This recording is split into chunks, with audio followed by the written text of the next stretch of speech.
Hello', ইমানকৈ phone কৰি আছোঁ বাবু, ৰিচিভ কৰা নাই কিয়?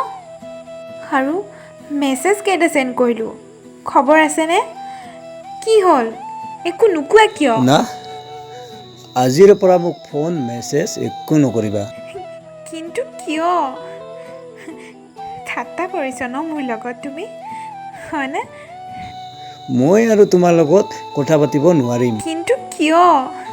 মোৰ এক্স ঘূৰি আহিছে মোৰ লাইফত, হয় নেকি? কিন্তু মই কেনেকৈ থাকিম তুমি অবিহনে, কোৱা না। একো নাই দিয়া, মোতকৈ ভাল ল'ৰা পাবা তুমি। নালাগে মোক ভাল ল'ৰা, অকলে থাকিম দিয়া মই। আগতে যেনেকৈ আছিলোঁ তেনেকৈ থাকিম। চৰি মুন, মই তোমাক বহুত হাৰ্ট কৰিলোঁ ন, পাৰিলে ক্ষমা কৰি দিবা। শেষত এটা কথা কৈ থৈ যাওঁ। কোৱা।